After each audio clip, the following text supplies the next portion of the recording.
اللهم صل وسلم على رسولك الكريم وآله الطاهرين رب اغفر وارحم وأنت خير الراحمين رب اغفر وارحم وأنت خير الراحمين رب اغفر وارحم وأنت خير الراحمين أما بعد فأعوذ بالله من الشيطان الرجيم بسم الله الرحمن الرحيم إن الله وملائكته يصلون على النبي يا أيها الذين آمنوا صلوا عليه وسلموا تسليما اللهم صل وسلم على رسولك الكريم وآله الطاهرين رب اغفر وارحم وأنت خير الراحمين اللهم صل وسلم على رسولك الكريم وآله الطاهرين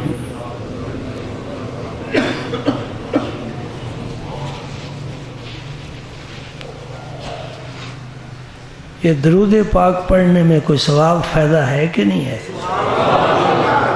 جی تھکے تھکے جس طرح ایک مجبوری میں آدمی ایک دفعہ پڑھتا اللہم صلی وسلم علی رسول یہ کوئی ضروری پڑھنا نہیں ہے نبی کی شفاعت چاہتے ہو جی کہ بغیر شفاعت کی چلے جاؤ گے تو پھر محبت سے درود پڑھو گے اللہم صلی وسلم علی رسولک الکریم وآلہ الطاہرین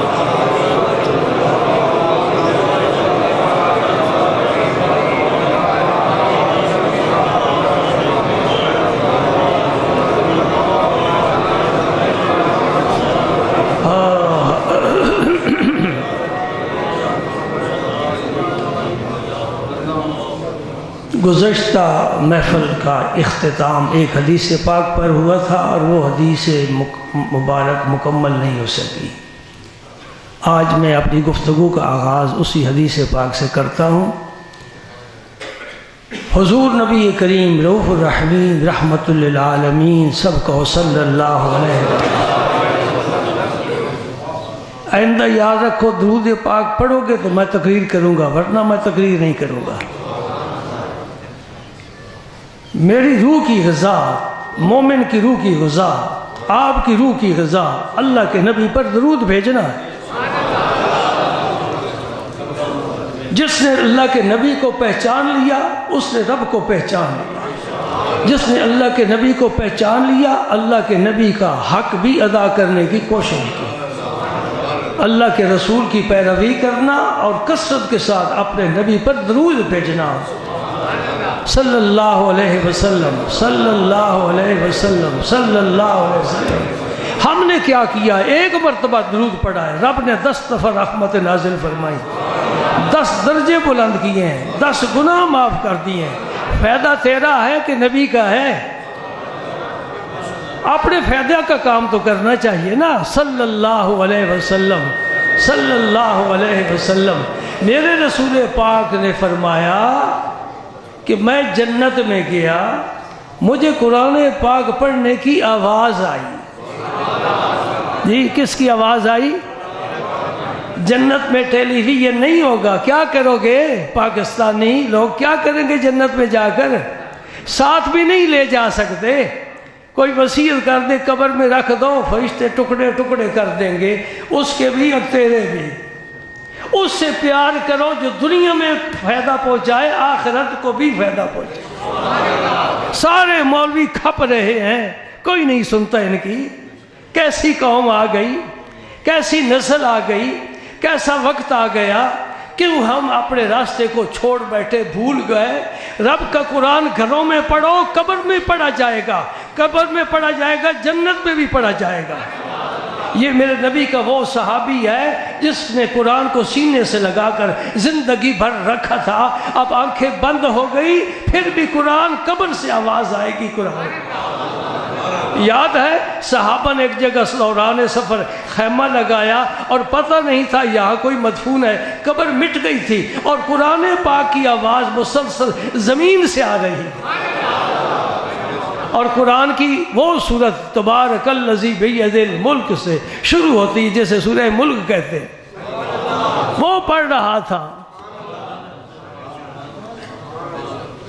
جب واپس آئے حضور کی خدمت میں، عرض کرتے ہیں یا رسول اللہ عجیب معاملہ دیکھا ہے کہ زمین سے قرآن پڑھنے کی آواز آتی ہے، نبی کیا جس دھرتی پر قدم لگ جائے اس دھرتی کا ذرہ ذرہ اللہ کا ذکر کرتا ہے۔ نبی کے صحابہ جدھر گئے دین پھیلایا، نبی کی امت کے ولی جہاں بیٹھ گئے قیامت تک وہاں اللہ کا ذکر ہوتا رہے گا۔ یہ پہچان ہے اللہ کے ولی کی، جہاں چند دن بھی بیٹھ جائے قیامت تک ذکر اللہ کا، اللہ کے نبی کا، قرآن پڑھا جائے گا، نمازیں پڑھی جائیں گی، سجدے کیے جائیں گے، دعائیں مانگی جائیں گی۔ سبحان اللہ۔ حضور نے فرمایا یہ میرا وہ صحابی ہے جو زندگی بھر سورہ ملک پڑھا کرتا تھا، اب قبر میں بھی پڑھ رہا ہے۔ ہی المنجیہ ہی المانعہ، یہ رب یہ سورت جو رات کے وقت پڑھنے کا عادی ہے، نیند کرنے سے پہلے سورت ملک پڑھ لے، 30 آیات ہیں، 2 رکوع ہیں، زیادہ وقت نہیں لگتا۔ اللہ کا رسول فرماتا ہے ہی المنجیہ، یہ سورت اللہ کے عذاب سے نجات دلانے والی ہے۔ ہی المانعہ، یہ سورت اللہ کے عذاب کو روکنے والی ہے۔ ہاں بھائی، یاری کس کے ساتھ لگانی ہے؟ یاری اس کے ساتھ لگاؤ جو قبر میں بھی ساتھ ہو، حشر میں بھی ساتھ ہو، تیرا انتظار کرے کہ میرا امتی آئے، میں اس کا ہاتھ پکڑ کر قبر جنت میں لے جاؤں۔ اب دوست دشمن کو تو پہچانے نا، اتنی نظر تو ہونی چاہیے۔ سبحان اللہ سبحان اللہ۔ میرے رسول پاک نے فرمایا صلی اللہ علیہ وسلم، میں جنت میں گیا، مجھے قرآن پاک پڑھنے کی آواز آئی۔ میں نے پوچھا یہ کون قرآن پڑھ رہا ہے؟ فرمایا یہ حارثہ بن نعمان ہے، یہ حضور کے صحابی ہیں، حارثہ بن نعمان۔ یہ حارثہ بن نعمان رضی اللہ تعالیٰ عنہ قرآن پاک فرمایا، حضور فرمایا یہ حسن سلوک ہے، یہ حسن سلوک ہے۔ کیا مطلب؟ فرمایا یہ اپنی والدہ کا بڑا فرما بردار تھا، اپنی ماں کی بڑی خدمت کرتا اور دعائیں لیتا تھا، اس کا نتیجہ یہ ہے۔ حدیث پاک کا ترجمہ میں نے مکمل عرض کر دیا ہے، اب میں تھوڑا سا اس پر تبصرہ کرنا چاہتا ہوں جو سارے نہیں کرتے، کوئی کرتا ہے۔ ہمیں حق پہنچتا ہے نا حدیث کو سمجھنے کا، ہمارا حق ہے، ہم پر ضروری ہے کہ اللہ کے رسول کے ارشاد کو، میٹھے بول کو سمجھنے کی بھی کوشش کریں۔ ایک صحابی کو اللہ نے انعام دیا ہے، اور وہ انعام کیا ہے؟ کہ جنت میں بھی قرآن پڑھ رہا ہے، یہ انعام ہے۔ یہ کس عمل کی وجہ سے انعام دیا ہے یہ فرشتوں کو بھی پتہ نہیں، یہ اللہ جانتا ہے، یہ اللہ کا رسول جانتا ہے۔ سمجھے؟ اب یہ کیسے پتہ چلے کہ یہ انعام اس عمل کے بدلے ملا ہے؟ اللہ کا فضل ہے، اللہ کی رحمت ہے، اس کا کرم اور احسان ہے، لیکن کوئی سبب تو بن جاتا ہے نا۔ یہ کوئی بھی نہیں بتا سکتا، یہ اللہ کا رسول ہی بتا سکتا۔ تو ایسا علم بھی اللہ نے اپنے نبی کو دیا ہے۔ حضور نے فرمایا یہ ماں کا فرما بردار تھا، اس لیے جنت میں قرآن پڑھ رہا ہے۔ دوسری بات، وہ حارثہ کہاں تھے بھائی؟ ابھی تو حشر قائم ہی نہیں ہوا۔ حشر قائم ہوگا، حساب کتاب ہوگا، پھر حکم ہوگا جنت میں جاؤ، پھر پل صراط سے گزرنا ہے، کوثر کا جام بھر کے پینا ہے، پھر جنت میں جانا ہے۔ جنت میں تو سب جائے گا جب میرا نبی جنت کا دروازہ کھولے گا۔ ہاں، آمنہ کے در یتیم کی شان دیکھو، میرے رسول پاک نے فرمایا جب تک محمد عربی جنت میں نہیں جائے گا کوئی نبی نہیں جائے گا، اور جب تک میری امت نہیں جائے گی کسی نبی کی امت نہیں جائے گی۔ معنی یہ ہوا کہ سارے نبیوں سے پہلے میرا نبی جنت میں جائے گا، اور ساری امتوں سے پہلے میرے رسول کی امت جنت میں جائے گی۔ یہ مبارک ہے تمہارے لیے۔ سارے جنت کے دروازے پر پہنچ کر میرے نبی کے انتظار میں ہوں گے، اور نبی ابھی تک گناہگاروں کی مغفرت کی صورت بنا رہا ہوگا، بخشوا رہا ہوگا، کسی کو حوض کوثر پلا رہا ہوگا، اور سارے نبی فارغ ہو کر جنت کے دروازے پر کھڑے ہیں، اور میں چشم تصور سے دیکھ رہا ہوں کہ جنت کا دروازہ بند دیکھ کر پھر مڑ مڑ کر دیکھتے ہوں گے محمد پاک کب آتے ہیں۔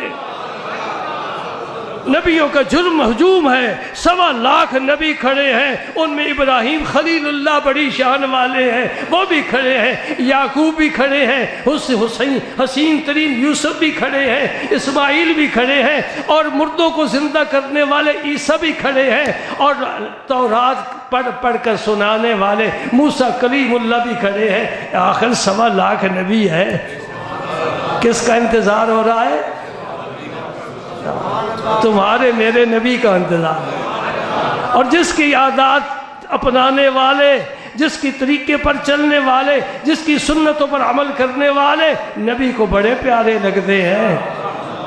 بڑا مشکل وقت ہے، کچھ کمائی کر لو، کچھ کما لو، کھیتوں کو دے لو پانی، اب بہ رہی ہے گنگا، کچھ کر لو نوجوانوں، اٹھتی جوانیاں ہیں، بڑھاپا آئے گا، گھٹنے جواب دے جائیں گے، کمر میں درد ہوگا، شوگر ہو جائے گی، بلڈ پریشر، اور پتہ نہیں کیا کیا ہوگا۔ صحت ہے، صحت سے فائدہ اٹھا۔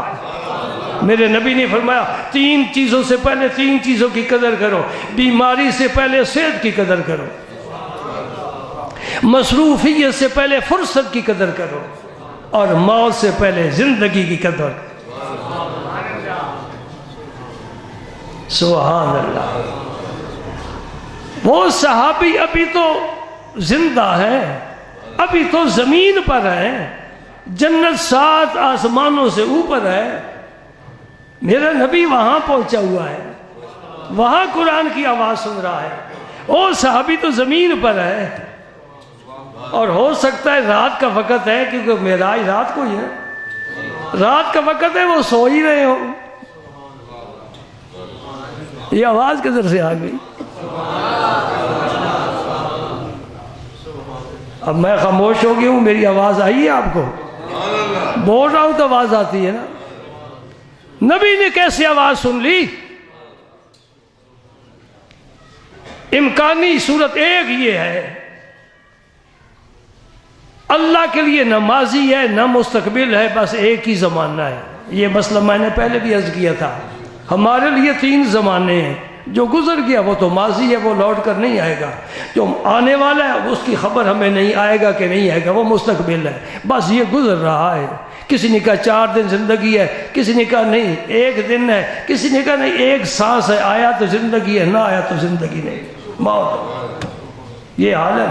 اللہ کے لیے 3 زمانے نہیں ہیں، اور اللہ کے نبی کے لیے بھی 3 زمانے نہیں ہیں، ایک ہی زمانہ ہے۔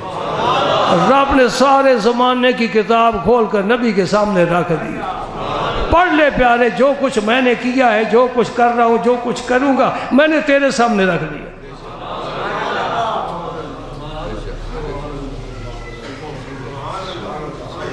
جب یہ جنت میں جائیں گے اور وہاں قرآن پڑھیں گے اور ان کی آواز پھیلے گی،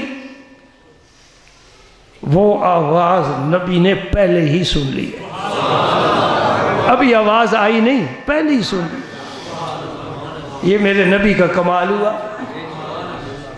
اور اگر کہیں کہ اس کی ایک امکانی صورت یہ ہے، وہ صحابی زمین پر رات کے وقت قرآن پڑھ رہے تھے، صحابہ ساری رات جاگتے تھے، قرآن پڑھتے تھے، نمازیں پڑھتے تھے، دعائیں مانگا کرتے تھے، وہ زمین پر پڑھ رہا ہے اور اس کی آواز میرے نبی جنت میں سن رہا ہے۔ یہ بھی میرے نبی کا کمال ہوا کہ آواز زمین پر ہے، میرا نبی جنت میں آواز سن رہا ہے، یہ بھی میرے نبی کا۔ سبحان اللہ۔ ہم نے سے سبق کیا لینا ہے؟ اگر جنت کی نعمتوں کے طلبگار ہو پھر اپنے ماں کی قدم چومو، ماں کی قدم دباؤ، خدمت کرو، خوش رکھو، کوئی شکایت نہ پیدا ہونے دو۔ کیا شکایت ہے؟ اچھی ماں ہو، نیک ماں ہو، اسے یہی شکایت ہے کہ بچہ بیٹا میرا نماز نہیں پڑھتا، جائز شکایت ہے۔ دیر سے گھر آتا ہے، جائز شکایت ہے۔ ایک ماں کو یہ بھی شکایت ہے، مسئلہ نیا، اس کی عمر ہی کوئی نہیں، ابھی مولوی بن گیا، انہیں داڑھی رکھ لی ہے، یہ بھی شکایت ہے۔ ہم نے اس کی شادی کرنی ہے، رشتہ کوئی نہیں دے گا، اور بھی داڑھیوں والے بیٹھے ہو، کوئی نہیں رشتہ تمہیں ملا جی۔ یہ منطق شیطان کی ہے، وہ سکھاتا ہے۔ ہاں میرے دوست یاد رکھ لے، ماں کا بڑا حق ہے، باپ کا بڑا حق ہے، لیکن جہاں اللہ کے رسول کا حق ہے کوئی بھی مقابلے میں نہیں ہے۔ جھٹک دو دامن ماں کا، باپ کو جھٹک دو، میرے رب کا حکم ہے، میرے رسول کا حکم ہے، میں کر کے چھوڑوں گا، تو ناراض ہوتی ہے تو ہوتی رہے۔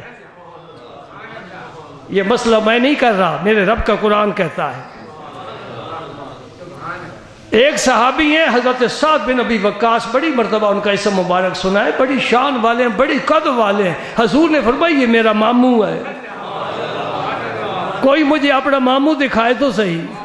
چیلنج کیے میرے نبی نے احد کے میدان میں، جب کفار نے مسلمانوں پر زور کیا، حملہ کیا، نبی پاک کو نشانہ بنا لیا۔ یہ سعد بن ابی وقاص رضی اللہ تعالیٰ عنہ وہ خدا کا شیر ہے کہ نبی کے سامنے کھڑا ہو گیا، جو تیر آتا تھا ان کے سینے میں لگتا تھا، ان کا بازو یہ تیر کھا کھا کر شل ہو گیا تھا، اور ایسے موقع پر سرکار نے انہیں کمان اور تیر دیا۔ میرا نبی ترکش سے تیر نکال کر انہیں دیتا تھا، علم فدا کا ابی و امی یا سعد، ایسا تیر مار میرے ماں باپ تجھ پر قربان ہو۔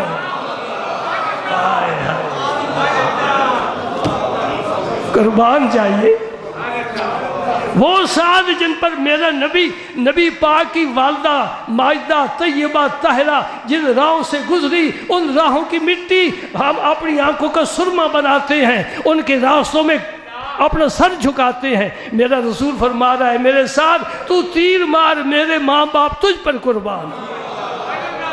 کتنی شان ہے بھائی، خدمت دیکھو، حضور کے سامنے کھڑے، میں جب تک زندہ ہوں کوئی تیر میرے نبی تک نہیں جائے گا۔ یہ وفاداریاں، یہ جانثاریاں صحابہ کرام کو کہاں سے کہاں لے گئی۔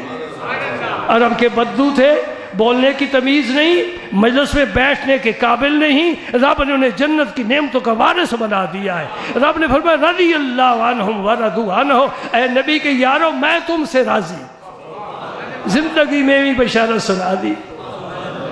سعد بن ابی وقاص جب مسلمان ہوئے، ان کی ماں کو بڑا صدمہ ہوا کہ میرا دین چھوڑ گیا، بتوں کی پرست چھوڑ گیا اور محمد کا غلام بن گیا۔ اس نے بھوک ہڑتال کر دی۔ میرے مطالعے میں پوری تاریخ میں یہ پہلی بھوک ہڑتال ہے، اور یہ ایک مشرکہ عورت نے کی ہے۔ مسلمان کو زیب نہیں دیتا بھوک ہڑتال کرنے کی، نا والے نفس کا لیک حکم، تیرے نفس کا تو پر حق ہے، اسے غذا وقت پر پہنچا۔ ہاں اگر تو بھوک ہڑتال کرنا چاہتا ہے روزے رکھ۔ یہ کیا کہ پھولوں کے ہار گلے میں پہن کر چوک میں بیٹھے ہوئے، انہوں نے بھوک ہڑتال کی ہوئی ہے۔ ہاں حضرت سعد کو پتہ چلا کہ میری اماں نے بھوک ہڑتال کر دی اور دھوپ میں بیٹھ گئی۔ کیا کہتی ہے؟ میں مر جاؤں گی اگر سعد واپس نہیں آئے گا۔ مجھے اس میں ایک اچھا پہلو بھی نظر آ رہا ہے، اس واقعے میں اچھا پہلو، باطل پر ہے ماں، مشرکہ ہے، بتوں کی پوجا کرتی ہے، شرک کرتی ہے، رب اور رب کے رسول کو نہیں مانتی، قرآن کو نہیں مانتی، پھر بھی باطل کے ساتھ اتنا پیار ہے کہ میں مر جاؤں گی میرا بیٹا واپس میرے عقیدے پر آئے۔ ہے نا اچھا پہلو بھی؟ ہم تو حق پر ہیں، ہمیں حق سے اتنا پیار ہونا چاہیے نا۔ اگر فیملی میں سے ایک جوان کسی دوسرے عقیدے میں چلا جاتا ہے، ہمارے کانوں پر جوں تک نہیں رینگتی، ٹھیک ہے اس کا اپنا معاملہ ہے، نہیں، پوچھا جائے گا کلکم راعٍ وکلکم مسئول عن رعیتہ، تم میں سے ہر شخص جواب دہ آئے اور ہر شخص ذمہ دار ہے، پوچھا جائے گا۔ حضرت سعد آئے، امی کے پاس بیٹھ گئے، اماں تیرا بڑا مجھ پر حق ہے، تو مہربانی کر کھانا بھی کھا، صاحب میں چلی جا۔ انہوں نے کہا سعد بس ایک ہی بات کہہ دی، ایک ہی بات کہہ دی، تو جب تک وہ دین نہیں چھوڑے گا نا میں نہ کھانا کھاؤں گی نہ دھوپ میں بیٹھ۔ حضرت سعد اٹھ کر چلے گئے۔ پھر کسی نے کہا وہ بوڑھی ماں ہے، مر جائے گی، تیری بدنامی ہوگی۔ پھر آ گئے، پھر اماں کو سمجھاتے ہیں، اماں اٹھ جا۔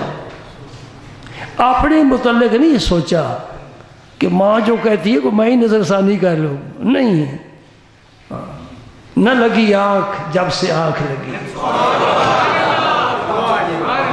نہ لگی آنکھ جب سے آنکھ لگی، آنکھ لگ گئی، اب کوئی اور چہرہ اس قابل ہے ہی نہیں جسے ہم دیکھ سکیں۔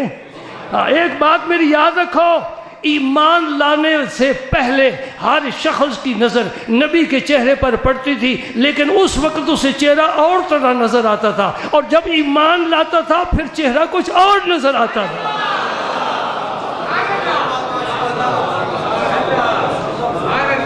کیونکہ ایمان لانے سے ان کی درجات میں ترقی ہوتی ہے، اور جب ترقی ہوتی ہے نبی کا عرفان بڑھتا ہے۔ نبی کا عرفان بڑھ گیا، کہا اب جسم کے ٹکڑے ٹکڑے ہو جائیں، اس دروازے کو میں نہیں چھوڑ سکتا۔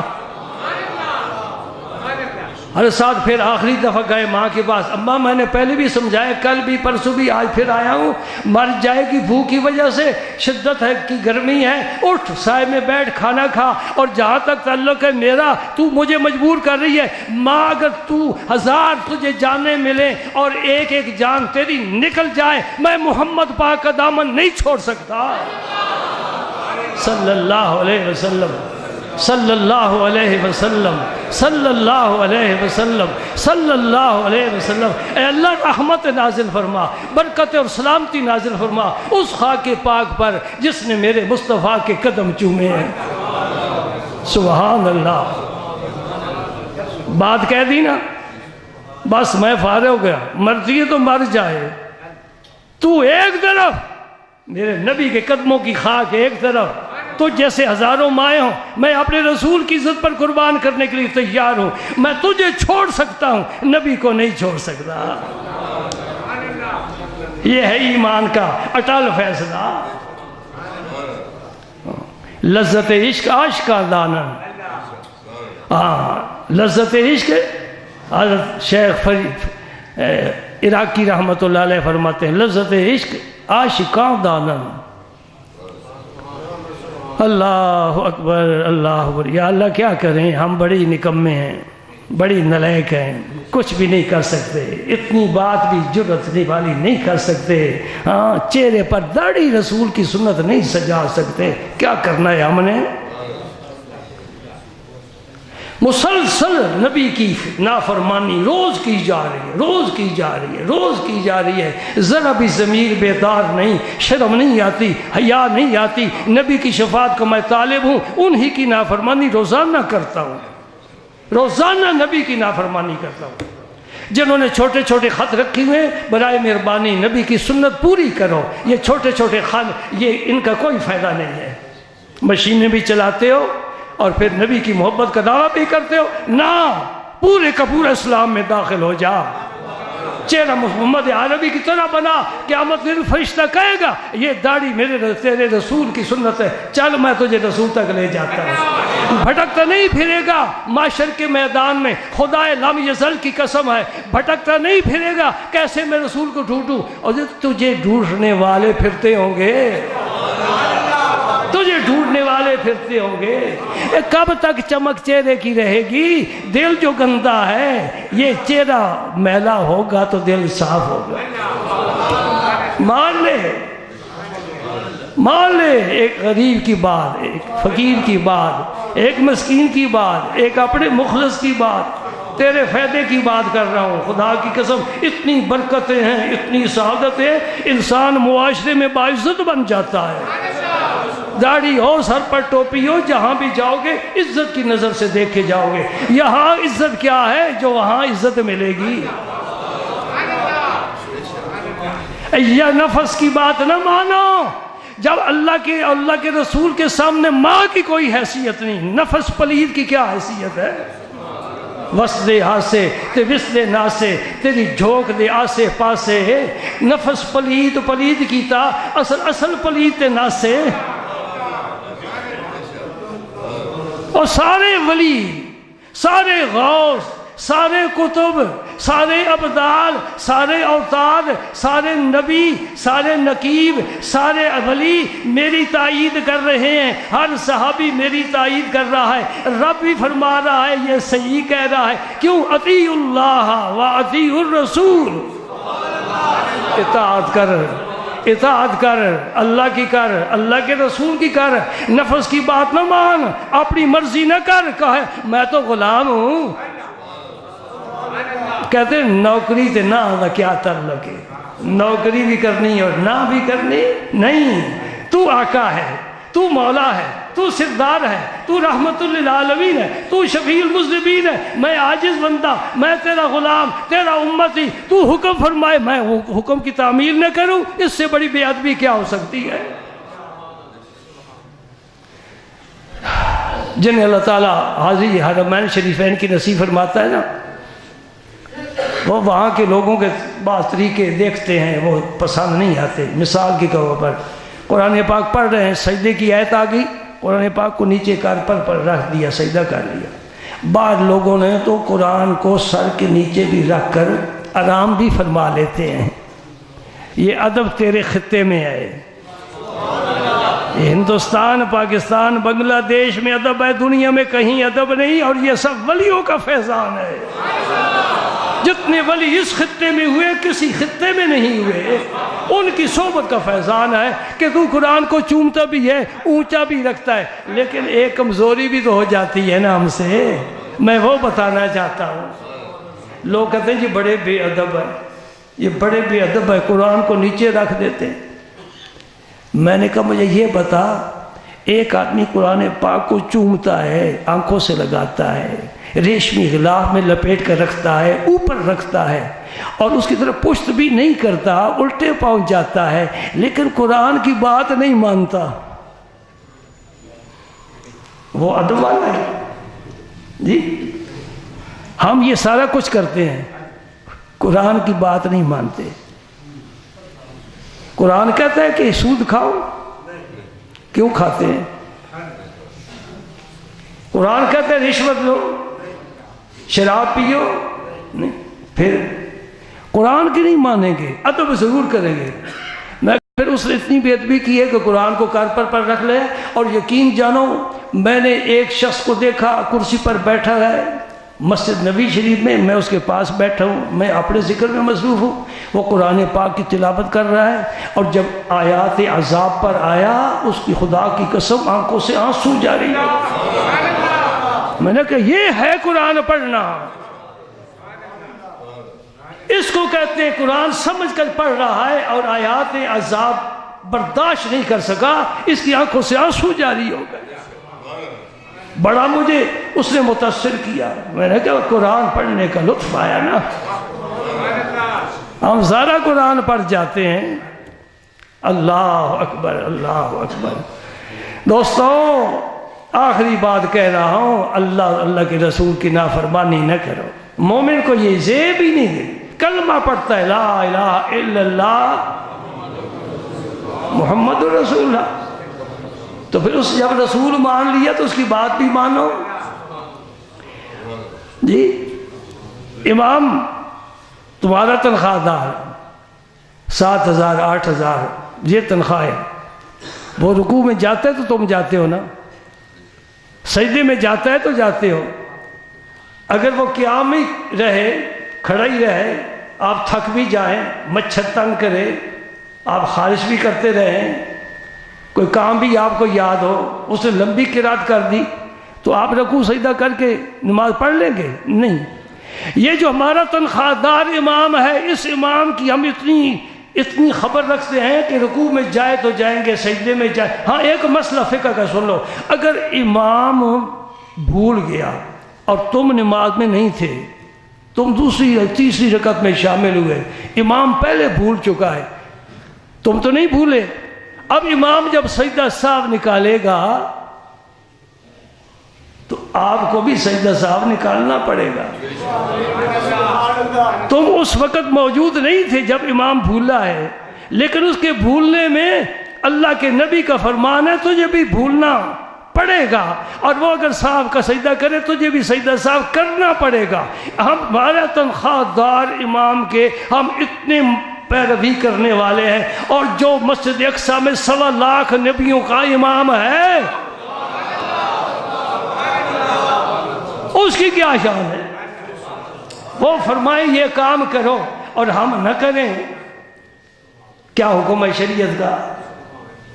اس شخص کی گواہی، اگر شرعی قانون ہو، عدالت شرعی ہو، اس شخص کی گواہی قبول نہیں ہے، وہ فاسق ہے، وہ اذان نہیں کہہ سکتا، وہ اقامت نہیں کہہ سکتا، امامت تو دور کی بات ہے، اس کی گواہی بھی قبول نہیں ہے، وہ فاسق فاجر شخص ہے، گناہ گار ہے، آج بھی شرمندہ ہے کہ اللہ کے رسول کے سامنے، اللہ کے سامنے بھی شرمندہ ہوگا. یہ میری آخری گزارش ہے. اور یہ حدیث پاک آج صرف ایک ہی بیان ہوئی کہ حضور نبی پاک صلی اللہ علیہ وسلم نے حارثہ بن نعمان کی تعریف فرمائی کہ وہ اپنی والدہ کے فرما بردار تھے. تو حضرت سعد بن ابی وقاص نے ایک ایسا ہمیں سبق دے دیا ہے، ہم اسے کبھی بھلا نہیں سکتے، کہ اپنی والدہ کو کہا تو مرتی تو مر جائے، میں نبی کا کلمہ نہیں چھوڑ سکتا. ماں پھر اٹھی، سائے میں چلی گئی، کھانا بھی کھایا، ان کا بھی اپنا مسئلہ. حضور نے فرمایا لا طاعت للمخلوق فی معصیت الخالق، مخلوق کی اس صورت میں اطاعت جائز نہیں ہے جس صورت میں اللہ کی نافرمانی ہوتی ہو. اللہ کی نافرمانی ہوتی ہو مخلوق میں کوئی بھی نہیں ہے. حتیٰ کہ ماں باپ صاحب تو بہت بڑے ہیں نا، اور روحانی طور پر پیر استاد بڑے ہیں. اگر پیر بھی خلاف شرع کام کرنے کا حکم دے کہ نہیں مانوں گا، میں اللہ اور اللہ کے رسول کی مانوں گا، میں نے پیر اس لیے تجھے بنایا کہ تو مجھے اللہ کا راستہ بتا، تو مجھے شیطان کے راستے پر چلاتا ہے.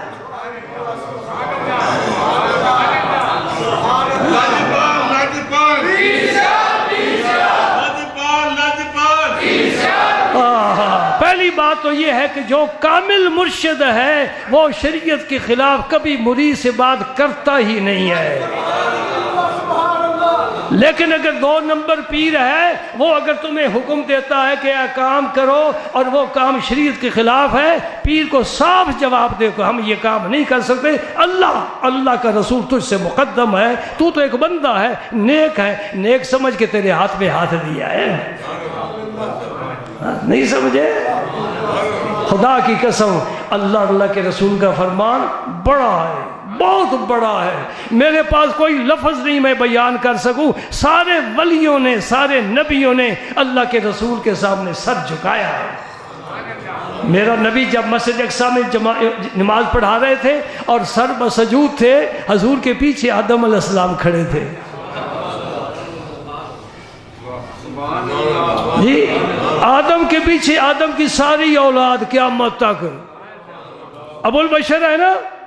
اب یہ سرکار جس مسلح پر کھڑے ہیں، جہاں حضور کے قدم ہیں، سجدے میں امام کے جہاں قدم ہوتے ہیں، پیچھے جو کھڑا ہوتا ہے اس کا سر کہاں ہوتا ہے؟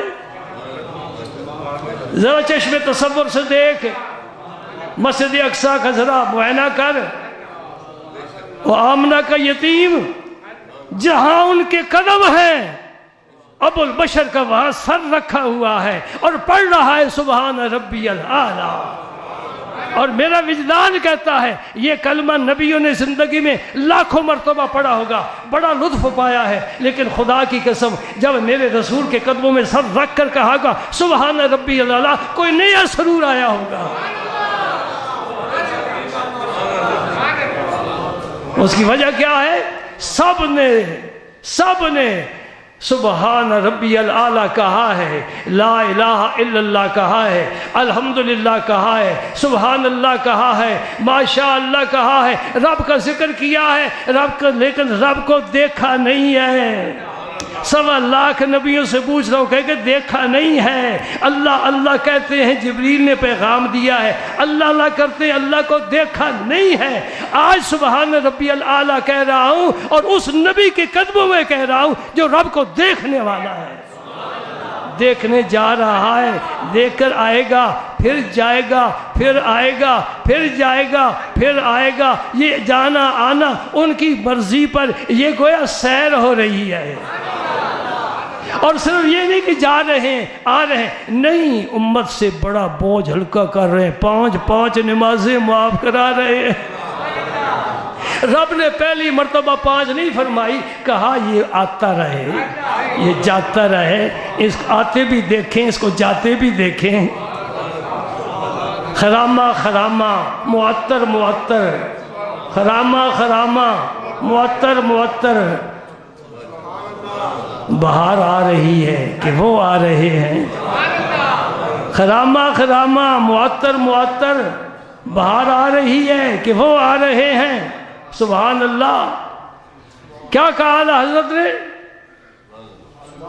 وہ سوئے لالا زار پھرتے ہیں، وہ سوئے لالا زار پھرتے ہیں، تیرے دن اے بہار پھرتے ہیں، تیرے دن اے بہار پھرتے ہیں۔ بہاریں بھی ان کے ساتھ ہیں، بہاریں بھی ان کے ساتھ ہیں، خوشبوئیں بھی ان کے ساتھ ہیں، روشنیاں بھی ان کے ساتھ ہیں، سرور بھی ان کے ساتھ ہے۔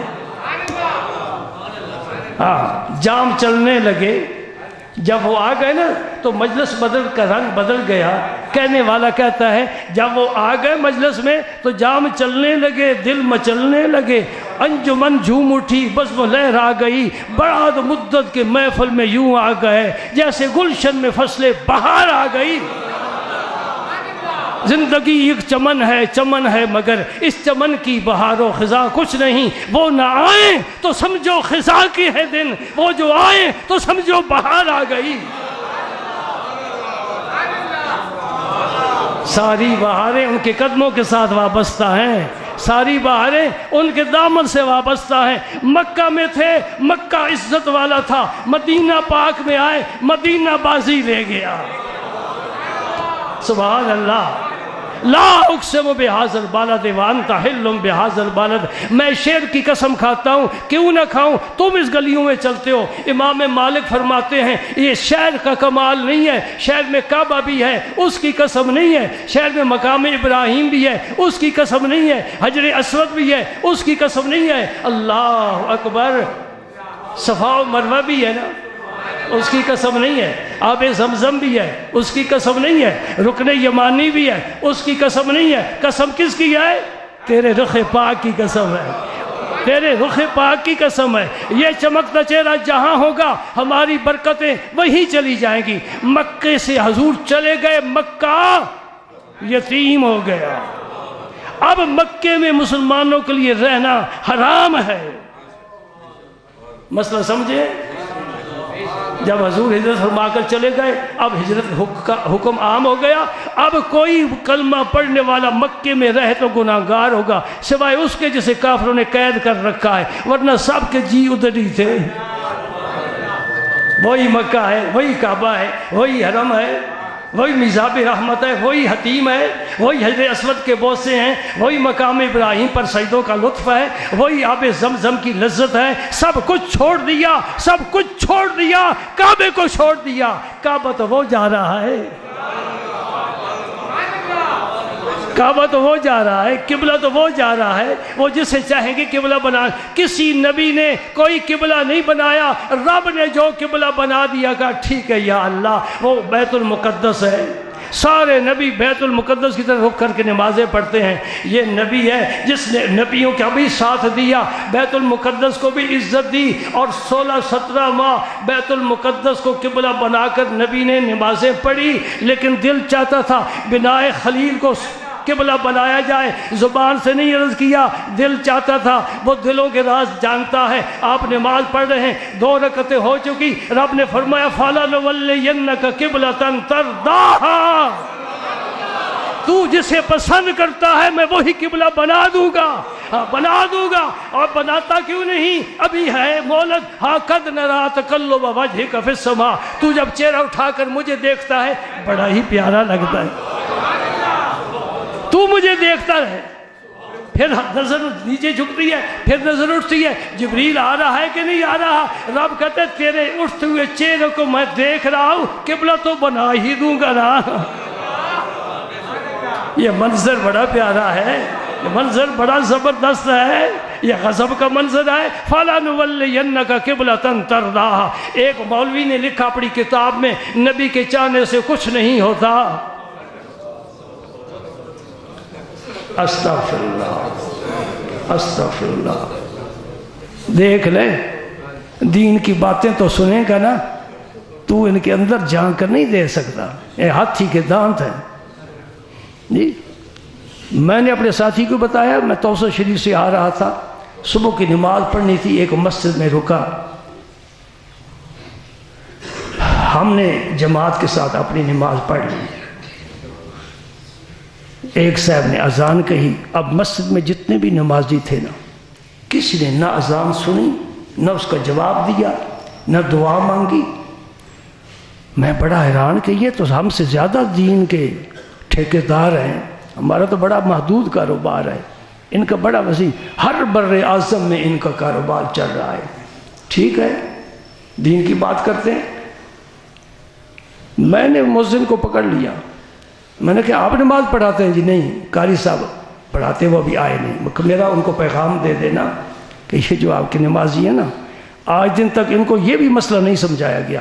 حضور نے فرمایا اذا سمعت المؤذن فقولوا مثل ما قال المؤذن، جب مؤذن کو سنو تو جو کلمہ مؤذن کہتے ہیں تم بھی کہو، جب وہ فارغ ہو جائے پھر درود پاک پڑھو، پھر اس کے بعد دعائے وسیلہ مانگو۔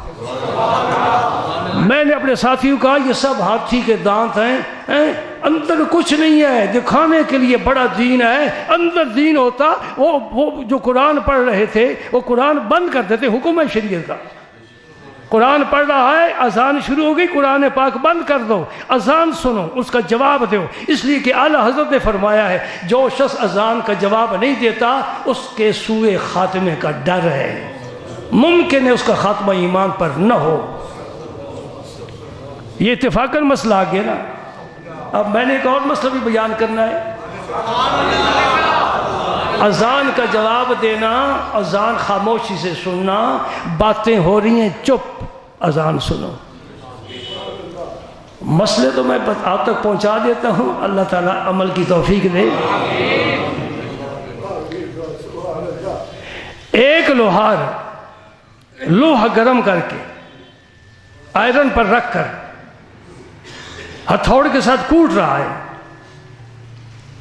اور پتہ ہے نا وہ بڑا نازک وقت ہوتا ہے، ذرا دیر ہو جائے ٹھنڈا ہو جائے گا، پھر گرم کرنا پڑے گا۔ لوہار نے ہتھوڑا اٹھایا، مؤذن نے کہا اللہ اکبر، اس نے مارا نہیں، زمین پر رکھ دیا۔ اب اللہ اکبر، اللہ کا منادی ہے، ندا کر رہا ہے حی علی الصلاۃ حی علی الفلاح، اٹھو کام چھوڑو نماز کے لیے آؤ، اس میں تمہاری کامیابی ہے۔ ہتھوڑا رکھ دیا، اس عمل پر رب نے اس کو بخش دیا۔ رحمت حق بہانہ میں ہی جویا دے، رحمت حق بہانہ میں ہی جویا دے۔ اللہ کی رحمت قیمت نہیں مانگتی، بہانہ ڈھونڈتی ہے، میں اس طرح کس طرح بخشش کروں جی۔ اذان کا احترام کریں۔ تو میں دیکھ رہا تھا وہ ساری ماشاءاللہ دین والے ہیں، دین پھیلانے والے ہیں جی، لیکن ان میں مجھے دین نظر نہیں آیا۔ دین ہوتا ہاں، میں نے ان پاک لوگوں کی مجلسیں اٹینڈ کی ہیں، آپ کا لفظ استعمال کر لوں نا، اٹینڈ کی ہیں، سے پہلے تو مجھے نہیں آتا، بس سنا ہے آپ سے، مجلسیں اٹینڈ کی ہیں۔ خدا کی قسم مؤذن اذان کہتا تھا، ہاں میں اپنے پیر کی بات سناؤں تمہیں، اللہ اللہ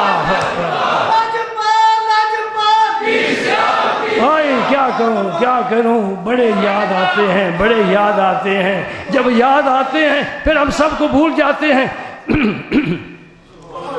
لاؤڈ سپیکر پر ایک نعت خان نے مسجد شریف میں، سیال شریف کی بات کر رہا ہوں، نعت شروع کر دی، آپ نے خادم کو فرمایا دوڑ کر جا سپیکر بند کر دے۔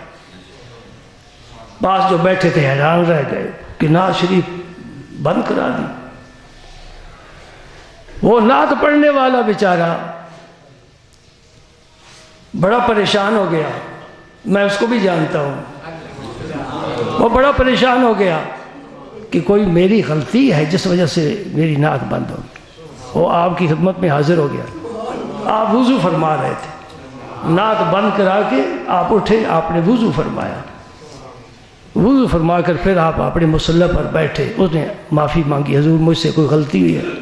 فرمایا تجھ سے نہیں غلطی ہوئی، مجھ سے غلطی ہوئی ہے۔ تو میرے نبی کی نعت پڑھ رہا تھا، میرا وضو نہیں تھا، میں بے وضو نعت رسول کی نہیں سنتا۔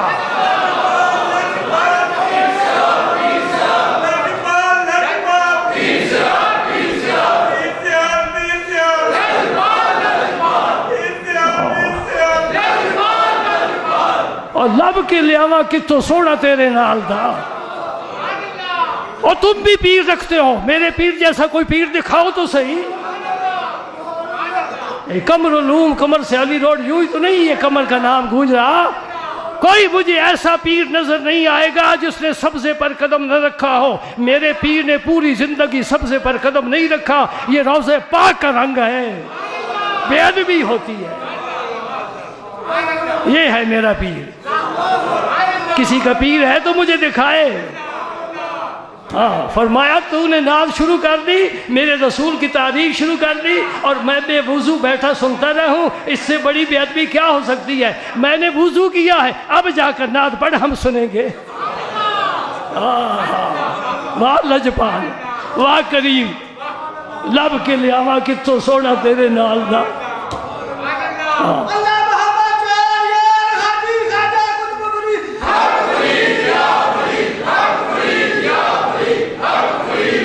سبحان اللہ۔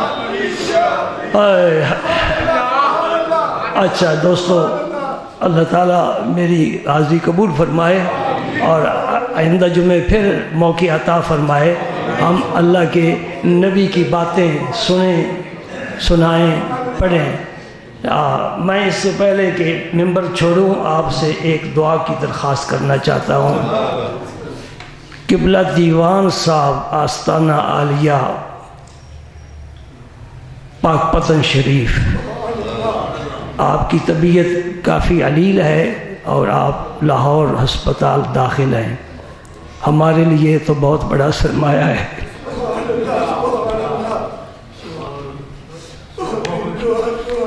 دعائیں سے